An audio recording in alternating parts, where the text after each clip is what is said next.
This is WFO Radio. Hey, everybody. Welcome back. WFO Joe back on the air.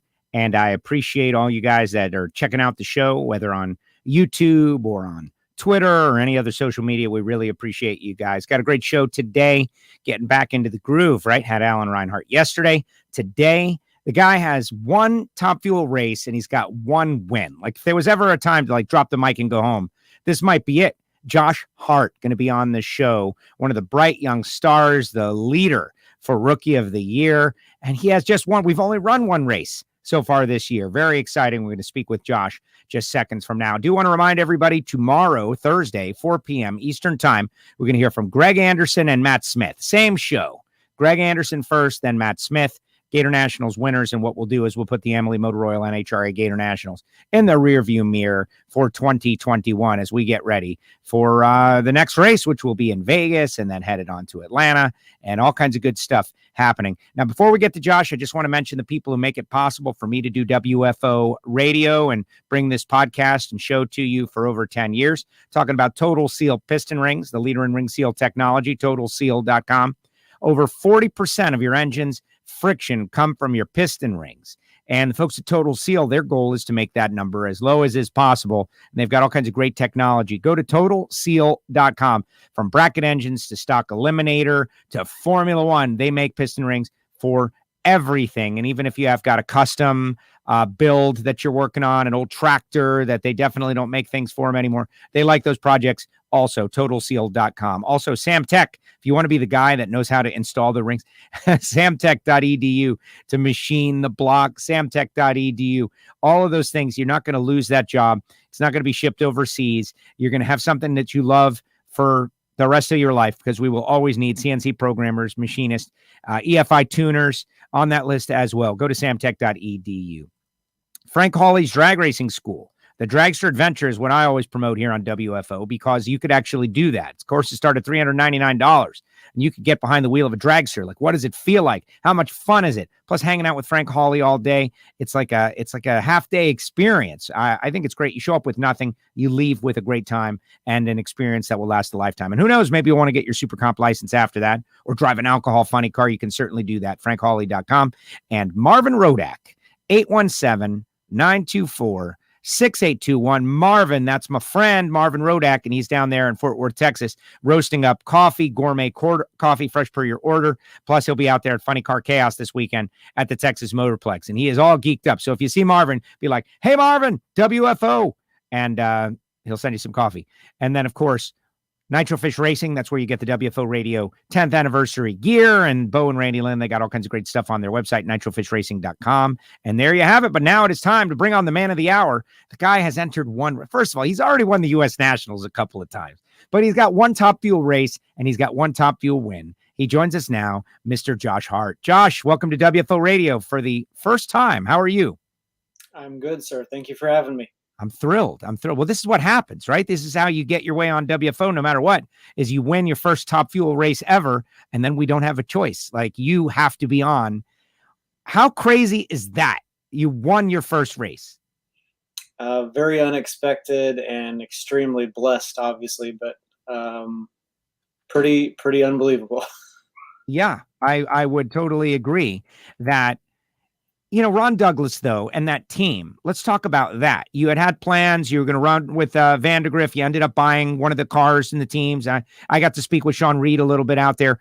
That was an entire operation that it had good chemistry. It had good parts.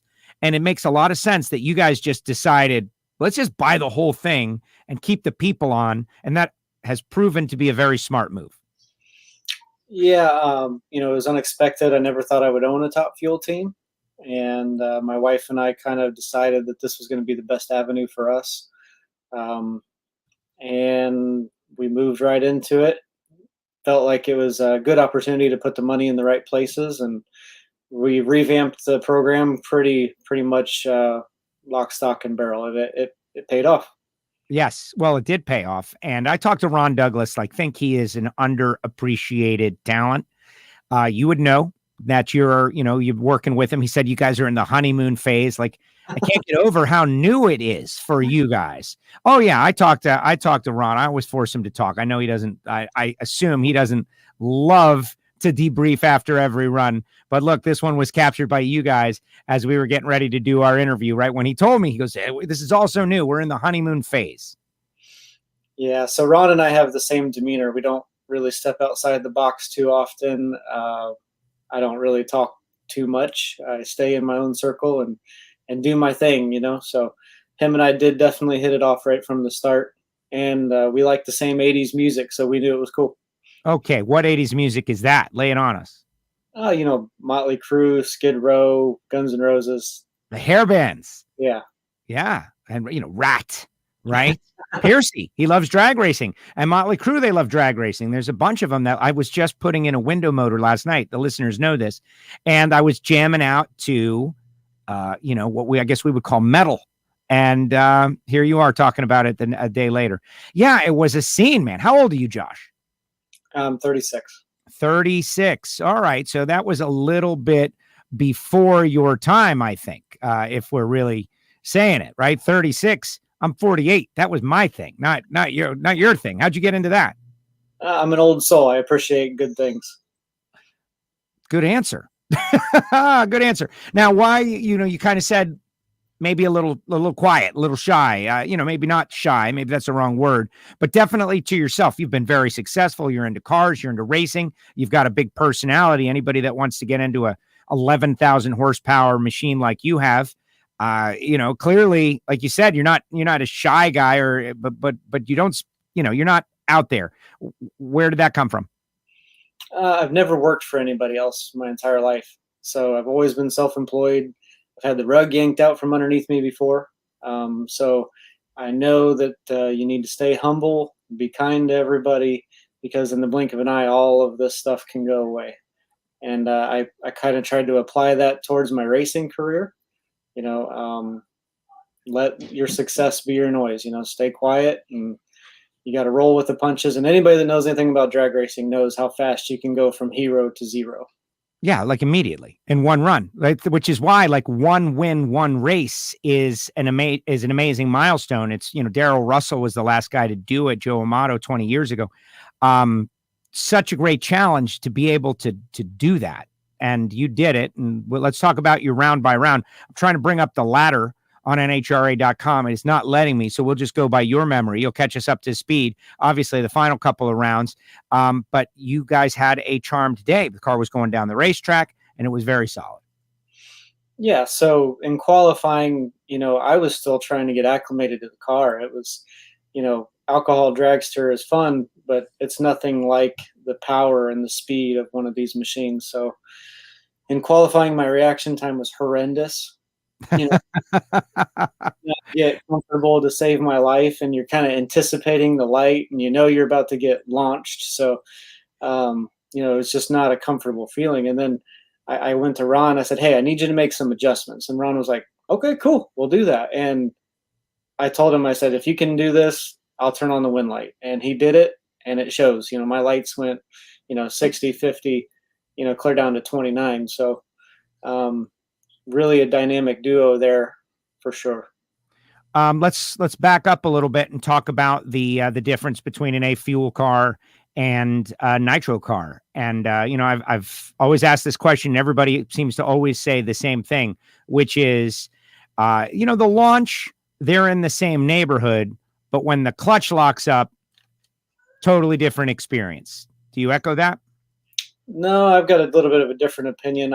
My alcohol car, like, you could see the fans in the stands, about 300 feet, it kind of plateaus. And, you can see the scoreboard, you definitely see the wind light. The top fuel car will literally pull until it destroys itself. I mean, if you don't have your chin strap tight, it's going to make your neck feel like a hyperextended slinky. You got to be ready. And there's a lot of little things to contribute to the secret to success. But I tell you what, that thing will destroy itself before it stops pulling. That's awesome. And that's why so many people, yourself included, have worked so hard to just have the opportunity to do it. It's rare that people even get to feel that experience. So we're always eager to hear from it. All right, we got some people checking in. My local Mr. Florida says, John out there, Jay checking in. Derek is waving at you. Roger Richards, of course, saying hello to both of us. Very exciting to have people out there weighing in. And I have told them that if they had a question for you, you'd be okay for answering a question or two, right? It's a little too late now. You're on the hook. Let's roll. All right. Hey, Josh, congrats on your win. Nice job. Various other. Yeah, congrats on the win, Josh. Very impressive and fun to watch. So going into race day, tell me a little bit about, your plan. Did you guys talk about winning the race, or are you just trying to go round by round, take it one round at a time, as they say? And who was your first round matchup? So no, there was no plan. It was, let's have a good showing. Let's look professional and let's get some seat time. We thought we'd be really ready by Charlotte. And my adopted dad, Dennis Hendershot, he was present, and he started really giving me a hard time about my reaction time. He said, you need to get on the ball. So, once we got first round behind us, I knew I had to, I needed to up my ante a little bit. So. Excellent. And then you going into second round. I know you ran Justin in the semis, but tell me about your second round matchup and, and how obviously that go. The guys were fired up with the crew shirts and everything. I know you got a new look getting ready to roll out, but that team seemed to start to believe right away, like, hey, we can do this. Yeah. Just to back up a little bit, like first round, I came up against Clay Milliken, and I like Clay. We talked a little bit while I was negotiating the purchase of the team. And he was a super nice guy. And during that round, the car stepped out on me at about 600 feet. We got pretty sideways, and I was fortunate enough to get to the finish line first. But that was a crazy experience. You're going 260, 280, whatever it was, and that thing sets sideways. That definitely gets your attention. Yeah, I would imagine. Right. And having to pedal in competition, and you've never done that, I would imagine. There's no place to practice it. And then you got Clay over there who's done it a million times, and you were able to get it down through there. So the adrenaline must have been going through the roof. Yeah, absolutely. And then going into second round, due to the media and stuff, I always had kind of a jaded opinion of Steve Torrence. And I talked to him in the staging lanes for 5 or 6 minutes, and he was one of the coolest guys I ever met. I mean, he was down to earth. He said, hey, man, just run your own race. You know what I mean? And he had a lot of good tips, and he was super awesome to talk to. Wow. It's interesting to me, and I guess it makes sense, that your relationships with these characters that we see on a regular basis are new. You're the new guy, and you've been running a fuel and all. You've been out at the racetrack, but what occasion have you had to go have a conversation with 3-time world champion Steve Torrence, right? And that's interesting. Like, you're genuinely making a way for yourself, right? Trying to figure out like where your spot is in this Camping World Drag Racing series. Yeah, I mean, I'd be sitting in the alcohol car, and Steve Torrence would walk by, and you're like, hey, man, that's Steve Torrence. You know what I mean? And, if he pointed at you, you had a kind of a cool feeling going through your body, but when you're racing him, it's totally different. I mean, I still got starstruck, in the staging lanes. You hear names like Clay Milliken and, Steve Torrence. You're going, wow, I can't believe my name is on this ballot, Well, exactly. But you got around Steve, and then you had to run Justin, who is a kind of a fresh young face and has had success at the Gatornationals and come up through a fuel. I feel like there's some parallels between you and Justin, just similar age and similar path and similar early success. You guys both were successful right away. Do you guys know each other well? So Justin and I raced each other quite a bit in the alcohol ranks. And he's a lot like me in a lot of ways. Super kind of keeps to himself, humble guy, easy to talk to, one-on-one. And we actually did start talking through Instagram. I have a lot of respect for him. Their operation is clean, and they obviously can perform. And he's dynamite on the light. So he is dynamite on the light. And I always ask him, like, how are you so dynamite on the light? Like, what's up with that? And he's like, I'm sure there's multiple reasons, but he's always like, I don't know. Yeah, just a cool family there. And another guy that reached out to me, actually the first one that welcomed me into Top Fuel, was Mike Salinas. Oh, He really? just, he just came up to the support vehicle, shook my hand, said welcome, and I thought that was just amazing. They're all of the persona of Top Fuel so far for me has been totally wrong. Everybody was very welcoming. Um, now I haven't beat them all yet, but Yes. hopefully that doesn't change. But I mean, and I understand when you're on the starting line, it's all business. But so far, everybody's been super nice. What? Okay, so on that, since you mentioned, we'll talk about your final round run against Sean, one of the greats, a world champ, and you win. But what was the expectation, and how did you get that expectation? Um, I was under the impression it was cutthroat. You hear people stealing each other's sponsors, and nobody really talks, and crew members go back and forth. And I'm sure there's some truth to all that. But everybody was super nice. I mean, Sean and I gave Sean a hug at the end. You know, I was just so excited that I was even racing. But everything that I had heard was inaccurate up to this point. Well, that's great news. Not that it was inaccurate and that there's inaccurate information, but that you are reporting for others that, it's some place that you want to be. It's great competition where everybody's trying to tear each other apart, but will also help out at a second's notice if they can, and also happy and proud for each other, because that's the thing that was great. So let's talk about getting ready for that final round. That had to be weird. Just like, hey, we're here at the first race, but also you had like a special cheerleader in your pit. And I want to know what Big Daddy, how he factored into your career. I know you're both from Ocala, Florida. Every time on the mic, I always say it because I think that, that's got to be a dynamic, right? Like you're from the same hometown as Garlits. You're over there. You've told me you even, messed around with the electric car with him a little bit. Like you've got a friendship relationship with the greatest drag racer of all time, but also there's a lot that comes along with that, right? Garlet's telling you stuff. What was he telling you? Well, first of all, there's no track that I ever wanted more than Gainesville. I think we runnered up twice in Gainesville in the alcohol ranks, and then we had to continue one into Dallas, and then we lost. Clear back to like the Dial for Dollars days. Oh, wow. You just always wanted to win Gainesville, and I never seemed to be able to get that one under my belt. So Don came down to the pits and he knew, all that history, and he just said, someday it's just your day. And he goes, and I think today is your day. And, he gave me a fist bump, put his hand on my shoulder and said, just do your thing. There's nobody in the other lane. Just do what you do and you'll be fine. And that's what I did. And you were. And you went up, you staging up against Coletta. They're trying to have their first ever double. So there's like legends all around. You got a legend in your pit. Sean's got a legend in his pit. They're out there racing. But in the end, you won the race. And that win light comes on. And all of a sudden, things completely change from, guy trying to do something to one of the exclusive group of Top Fuel winners from 1 millisecond to the next with that win light on. How did that feel? It was uncomprehendable. I don't know how to put it into words. I mean, when I was staging, I wanted it so bad, and you're just waiting and waiting and waiting. It feels like an eternity.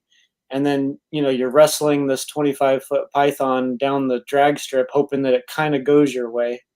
And then you see the light turn on at the end. It's very gratifying. It's extremely overwhelming. And I'm just super blessed to be able to say I did it. Let's see if we can watch the footage from Fox broadcast with Brian Loans, Tony Pedregon, Amanda. Let's see if we can watch your win at the 52nd Amalie Oil NHRA Gatornationals. Sometimes magic in the things that we don't know. And Josh Hart may be benefiting from the things he doesn't know now. Perhaps he doesn't know what kind of pressure he should be under in this moment. Guys that have won in their first Top Fuel start include Gary Beck and Gary Selby. Let's see if Josh Hart adds his name to that list. Top Fuel Gatornationals final. This is astounding.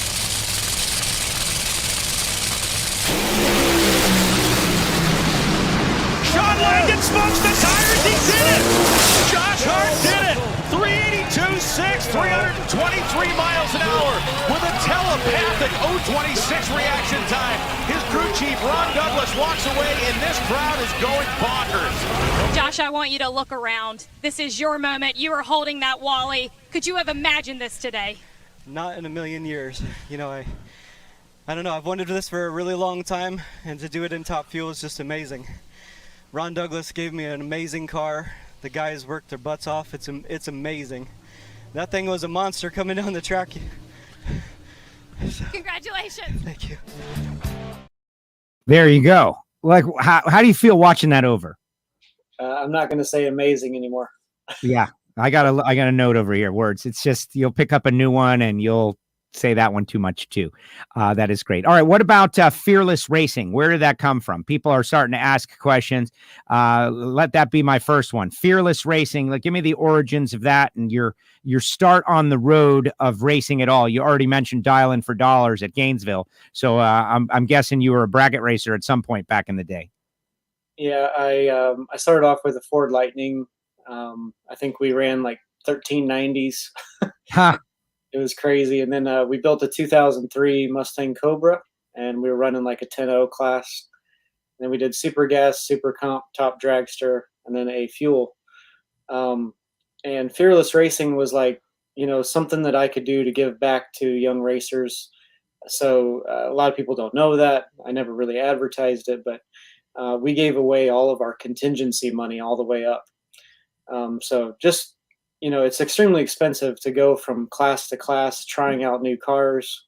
And I was trying to encourage younger people to kind of, you know, do the same thing, get new blood into drag racing, you know. So everything that we won, as far as contingency money goes, I pumped back into other cars. Like Tori Iacano runs a junior dragster. Taylor Iacano runs a super gas truck.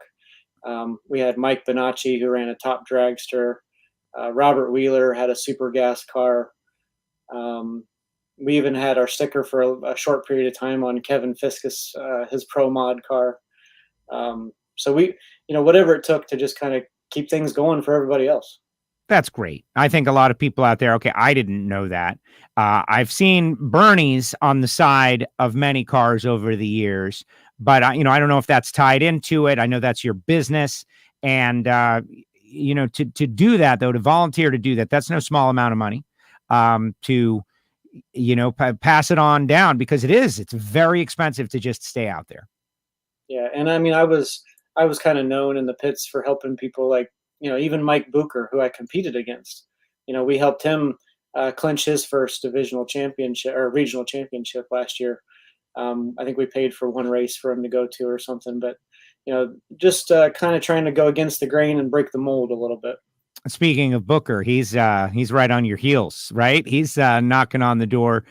He's started a race in Top Fuel as well, and he's a very aggressive promoter and super excited to be there as well. And to me, that's the thing, right? There's all this new blood, like a I don't want to say a refresh, but a new wave of new talent, and you are leading the way on that. Yeah, Krista Baldwin's awesome. And back to like Justin Ashley, he kind of broke the barrier for all of us in the alcohol class. When we saw he could do it, kind of opened the door for us. And we just keep on keeping on.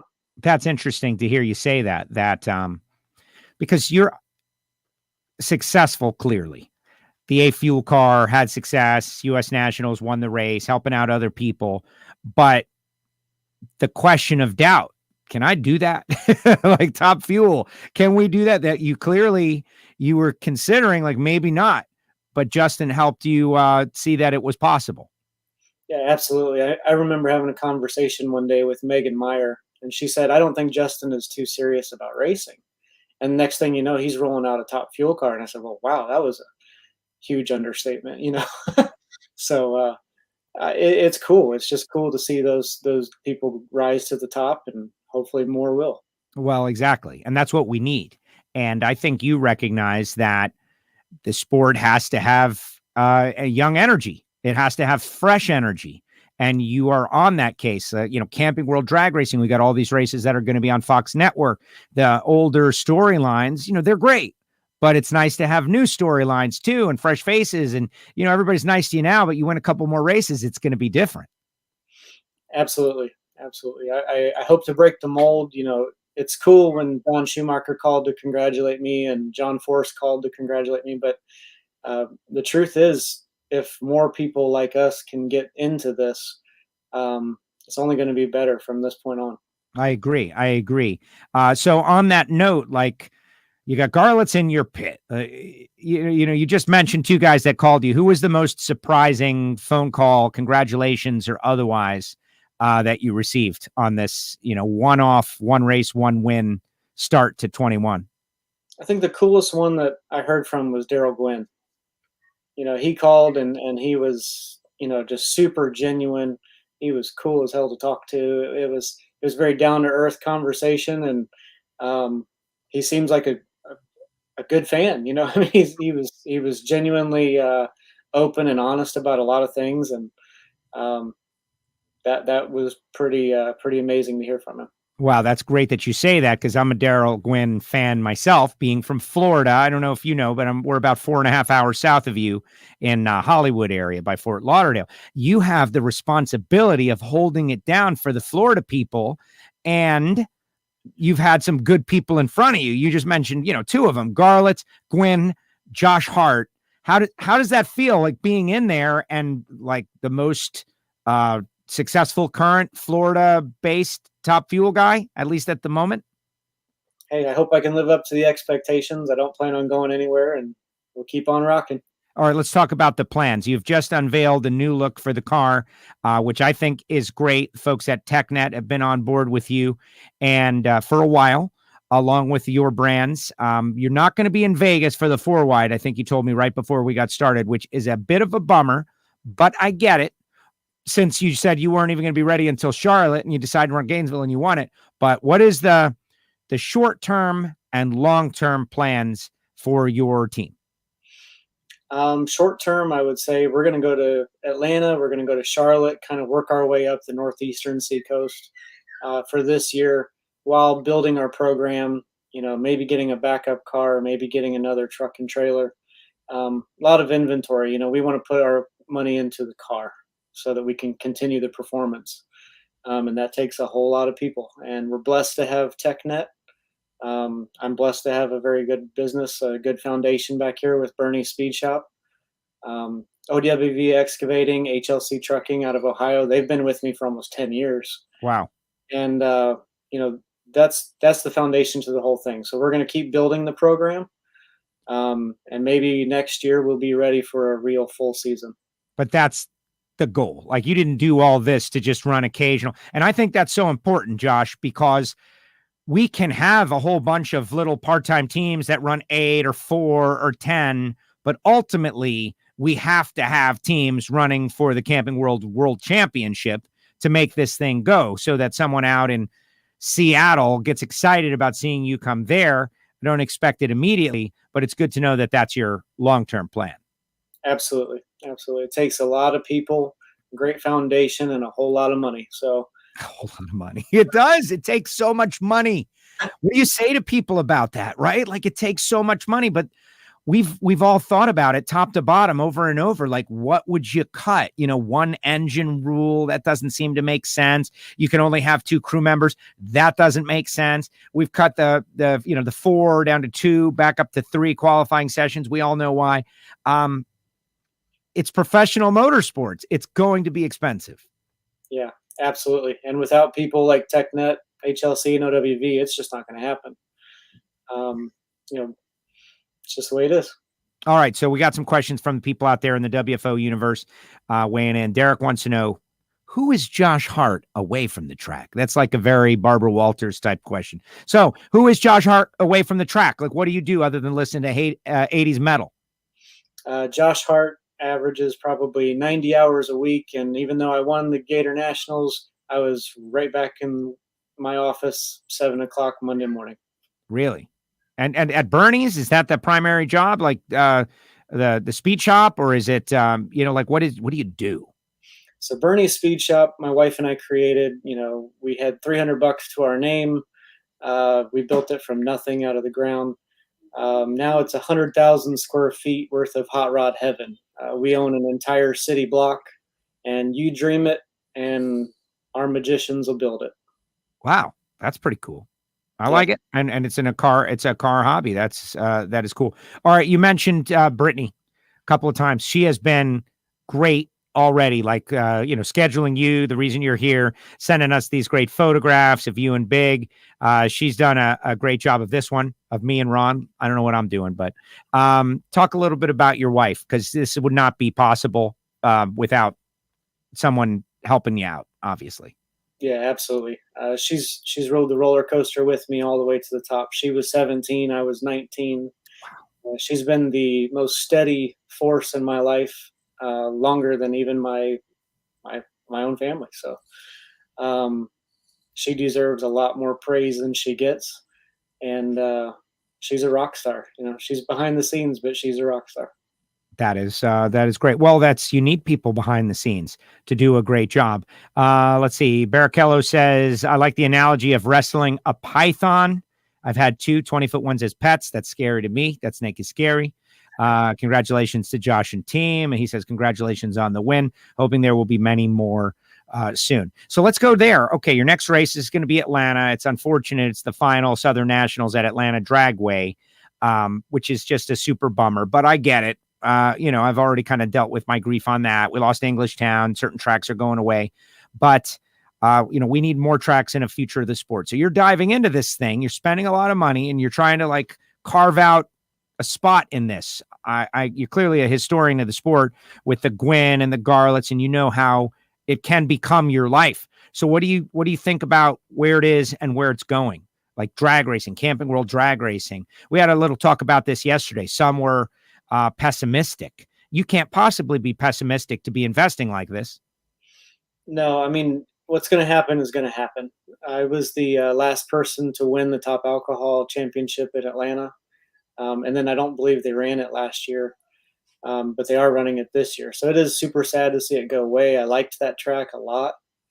And again, it's a lot of speculation. I mean, the sport has to continue, right? The show has to go on. So sure. I think as long as there's a will, there's a way. Well, I agree. And somebody gets a thrill out of going 330 miles per hour and, going 20 something against Sean Langdon in the final round. How has the fan interaction been? Booker told me that, he normally would get X amount of views on a YouTube post, whatever. And he started one race and that number went up by a factor of 10. And just one race made a huge difference in notoriety. Well, he just qualified. You won the race. What was your interaction with, by the way, big race for fans, Gainesville, kind of an opening up, if you will, certainly Florida. What was it like dealing with people and realizing that there are kids that are now going to be looking up to you as a driver, that, there's going to be a persona that goes along with that, whether you like it or not. Yeah. So the hometown fans were epic. We went through, I think, 4,000 hero cards, and we had some T-shirts, and you don't know what you don't know. So I bought as many T-shirts as I thought we would need, and I think we sold out of smalls and mediums the first day. I really can't put it into words, but you could feel the electricity of Gainesville. And at first I thought it was just because it was the first race of the year. Everybody was happy to get back out. But as they came by the pit and they expressed their gratitude and appreciation, it was pretty uncomprehendable. It was awesome. Wow. Amazing stuff. So you're 1-0 against Torrance and you're 1-0 against Langdon and, Clay and Justin. But, and this is a tough question. I'm putting you on the spot a little bit, but I think you'll be fine. Who are you looking forward to racing?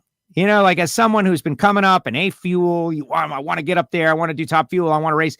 When you think about a big win or think about being there, who did you visualize yourself racing against, and who are you most excited about going toe to toe with at some point over the course of this season, next season, and in the future? Do you mean excluding Torrance?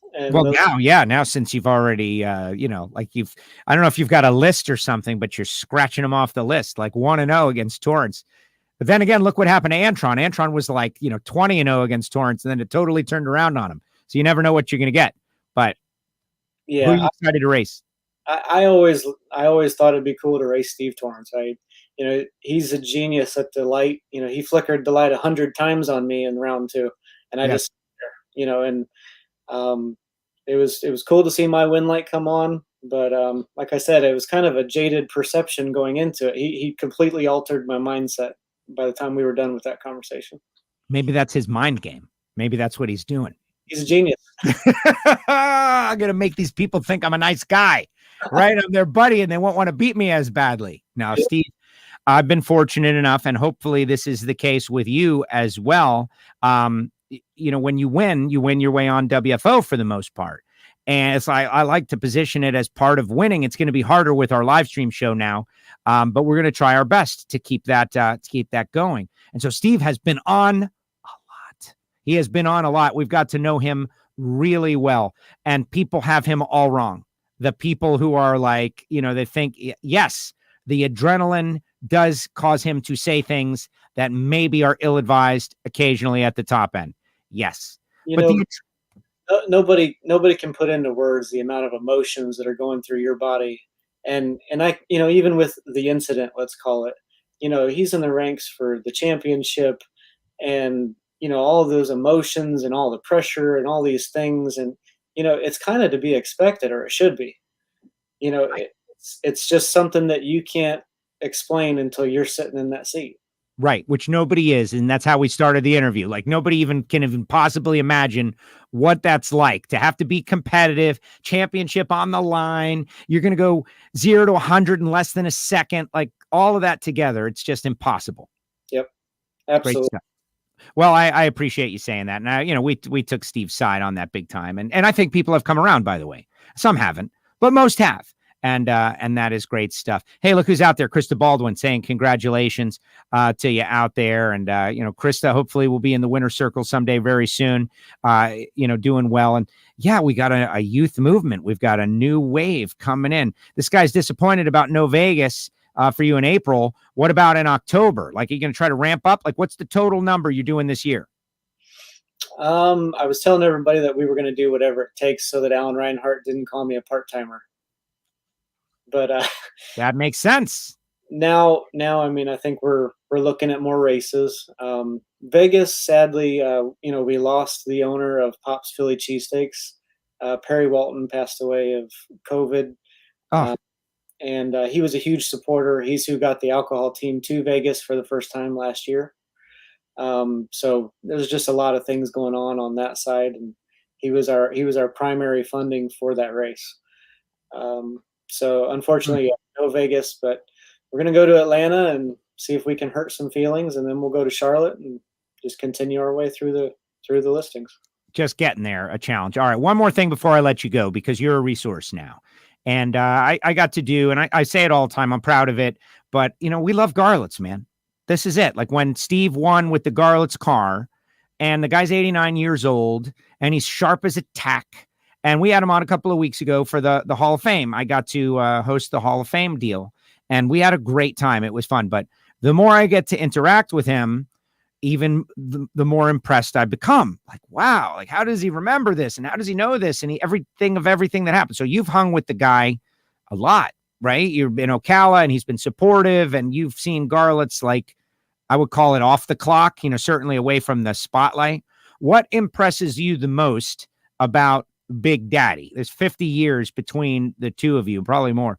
But when you see this guy operate, the history and all, but as a drag racer yourself, successful one at that, like when you think about Garlits, like what kind of blows you away? For me, it's learning from somebody like that. Most of the time the driver is not so mechanically inclined. He is the full package.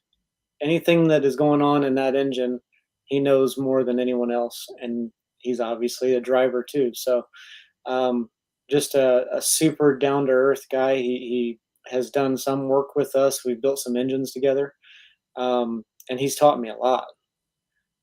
Wow. That is great stuff. Yeah, Mark saying Pop's Cheesesteak, we're the best in town. That is great, Mark. And John saying go Josh. And Krista says it's going down in Charlotte, so I guess that's her next race. Very exciting stuff. Your first WFO radio winner view in Top Fuel is there anything you would like to let the audience know? You know, this thing's going to be on YouTube for months and years until they all turn off the power, right? Facebook and Twitter and otherwise, people sharing it. Hopefully, like if things go the way I would like them to go, there's somebody who's not a fan of anybody right now, and they'll become a fan of you, and you'll be the guy that they follow. But what would you like to say to everybody? If there's something that I didn't happen to get to asking questions, what would you like to say to everybody? What would you like them to know as you continue to start this journey? I would say that with the right foundation, like, you know, with my wife, Brittany, my daughter, Dennis and Suzanne Hendershot, those people have been with me a long time, but with the right people, anything is possible. And I put that on the rear wing because I was the guy that was standing outside the window going, I wonder if I can do that, you know, and now I'm doing it. So it's just, you just got to have just enough guts to jump in, you know, that's the thing. Anything really is possible. You can do whatever you want. That's awesome. No, I love it. I love motivational stuff. I get accused of being too overly positive all the time. But that I feel like that is true, that you can give it a ride. And even if it doesn't work out exactly as you were planning, like, yeah, we'll enter a race and, oh, by the way, we won it. You'll still learn a lot and have a great time along the way, which you are obviously doing. Josh, thank you very much for coming on WFO Radio, spending like 40 minutes with us. I really appreciate it. Feel like we got to know you a lot better. And I'm excited to see you up in Atlanta and Charlotte, assuming I'm there and all of that. And I'm just excited for you, and wherever this thing leads, we're going to be following. So I appreciate it. Thank you, Joe. I appreciate you taking the time to talk to me. Absolutely. Talk soon. Later, Josh. There he goes. Josh Hart with us here on WFO Radio. What a great kid. Now, you know, obviously speaking with him at the track and his success in a fuel, that has been great. But to jump into Top Fuel and knock out Clay Torrance, Justin Ashley, and Sean Langdon en route to victory, that's impressive stuff. And he's going to roll into his second race of the year, you know, undefeated. And Ron Douglas is a talent, and I always say it. But he's got his own unique personality, and I like it, and I appreciate him. Thank you, Brittany, for helping him come on the show. Let's see what he says. His words echo Paul Lee. Yes, they definitely do. And let's see what else. Good luck, Josh and team. That is good. And this is Jeff, who's got dreams of getting his pro stock license, and he's not giving up. He's diving in, and he's going to get his pro stock license at some time. And Jay says, great show again, as always. And Monica says, great interview, and thank you very much. But really, it was all Josh. I didn't do anything. I couldn't even bring up the results on NHRA.com for whatever reason. Can't wait to see you hoist the next Wally. Oh, my God. Can you imagine if this guy goes 2-0? No, man, they will not. He will not be a fan favorite anymore. He'll be a fan favorite, but he won't be a driver favorite. They will definitely be confused as to what is going on. Great video, and WFO Radio, best on the planet. Thank you, Jay, one of our new Patreons, by the way. Thank you very much, Jay. I appreciate you. All right, get your final comments in the comment section here on WFO Radio. Remember, it is a podcast primarily. We do these videos on Facebook and YouTube for the great interaction that it provides. But most of our listeners are podcast listeners, listening on their mobile device, audio only, while they work or travel over the road. That's the deal. I came out of talk radio, and I know that not everybody can watch stuff, that a lot of people like to just listen to stuff. And so to all my listener only, like the audio only people out there, shout out to you. Please write us a review on Apple Podcasts, Spotify, SoundCloud, etc. Let's see. Jim says, hey, Joe, any word on if I'm going to Vegas yet? No word yet. Maybe later today. I am, I don't know, man. Whatever. I'm not going to get up or down about it. I'm just going to ride it out however it goes. If I'm in Vegas, that's great. If not, then I'll see Josh in Atlanta. Simple as that. But we've had a good thing. Get your final comments in the comment section. And in the meantime, I'm going to tell you about the people who make it possible. You know, Total Seal Piston Rings, the leader in ring seal technology. 40% of your engine's friction comes from the piston rings. Go to totalseal.com to find out how to figure out to make less friction and more power. Samtech.edu, the School of Automotive Machinists and Technology. Start your education at full speed. Go to samtech.edu today. The Massengill family has put together a great program. And for all you kids out there, think about what Josh said. If you want to become the next high-performance engine builder, CNC programmer, machinist, you can do it. Surround yourself with the right people. And Samtech, they've got a lot of right people. Frank Hawley's drag racing school. I didn't ask Josh about Frank Hawley, but being up there in the Ocala, Gainesville area, I'm sure he's had a lot of great interactions with another different legend, as in Frank Hawley. I'm not suggesting you go out and get your top alcohol license and try to become a champion. I think you just need to drive a dragster at all. and it's only $399. It's called the Dragster Adventure. Now, if you want to do all that other stuff, yeah, do it. But to have a fun day experience with your pals, your friends, business associates, sales team, like if you want to reward somebody, like your mailman, you want to tell your mailman, you always deliver the mail on time. Let's go to the Dragster Adventure together. You can do that. FrankHawley.com. And Nitro Fish has our gear. NitroFishRacing.com, the 10th anniversary WFO Radio t-shirt. And if you need a face covering to comply, $10. Go to WFOradio.com and get yourself a face covering and some WFO stickers. And it was cool that Justin Ashley put some WFO Radio stickers on the wing of his dragster. They only lasted one run. They blew right off. But we're going to get them some more, and I'll send you some along with a face covering if you go to the WFO store at WFOradio.com. And you don't have to buy anything. I'll just send you the stickers if you would like. You just send me a self-addressed stamped envelope to P.O. Box 848-353, Pembroke Pines, Florida, 33084, and I'll just send you some stickers.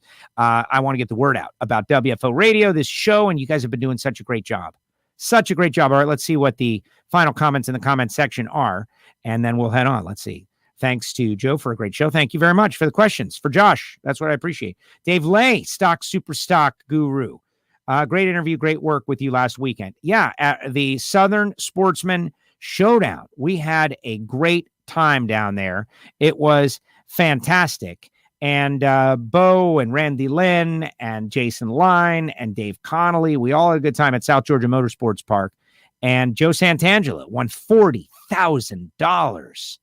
Pretty cool. Joel Warren won $50,000 courtesy of Holly Performance, and Mickey Thompson Race Tires. Like, amazing stuff. I had a good time with you guys too. Dave was good. What else? Let's see. Monica, thanks for a great show. Nothing wrong with being a positive person. That's what I think. Las Vegas has been cleared for fans. I know they're cleared for fans, but we don't know exactly how many fans. Like, you'd have to tell me a percentage to get me excited about whether or not I'm going to be announcing the race. Sorry. I'll find out later today. Don't worry. I'll let you guys know. You'll know. Don't worry. Now, if by chance he loses in the first round next race, I hope he maintains his current cool. I have a feeling, Roger, that the kid will be, the high's not too high and the low's not too low. He's obviously that kind of a balanced personality, which is why he's been successful. Like, I won. That's great. I'm super happy. But there's going to be tough times too. There always is. And that's how you handle them. Thanks, Joe. Let's see what Eric says. One of our Patreons. Great show, Joe, from Olson's Trailblazers and Oregon. Go hard. All right. There it is. Olson's Trailblazers. Good deal. And that's our final comment of the day. And that brings us to the conclusion of our show. Thank you very much to everybody out there. Thanks to Josh Hart for doing just a tremendous job. I really appreciate him, and Brittany for getting him on the show. I want to remind you guys, you can follow me at WFO Joe or at WFO Radio on Twitter and Instagram. And you'll never miss a show. Plus, we got a mobile app. You can follow along. We've got Greg Anderson and Matt Smith tomorrow. Greg Anderson, Matt Smith tomorrow, 4 p.m. Eastern time. And we're going to dive into it again with GA, talk about win number 95. We're going to talk with Matt about 200 miles per hour every run down the racetrack. And I'm putting them together so we can put the Gatornationals in the rearview mirror so that next week we can do some stuff that's different, out of the box. And I got a couple of ideas, not my ideas that people have approached me with, which is what I love. I love when people make it easy for me, right? Hey, I want to remind everybody, the archive is wide open. We've had so many great guests over the start of this season, and you are our marketing strategy. Word of mouth, person to person.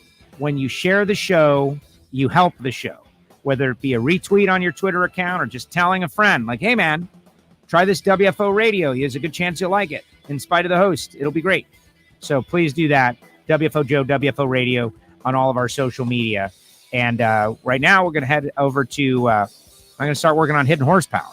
So if you are an engine guy, subscribe to Hidden Horsepower. We're going to create a new episode for Hidden Horsepower right after this. Big thanks to everybody. The archives are located, and big thanks to Josh Hart. We're right in the middle of the week. Hopefully you guys are great. Remember, tomorrow, 4 p.m. Eastern time, Greg Anderson and Matt Smith. Jay says, I always share the show. Well, yeah, Jay, now you're a Patreon, right? Now you're locked in, like a member of the club. Don't worry. It's not a gang. You can leave anytime you want. I promise. All right, everybody, that's going to do it. We'll see you next time right here on WFO Radio.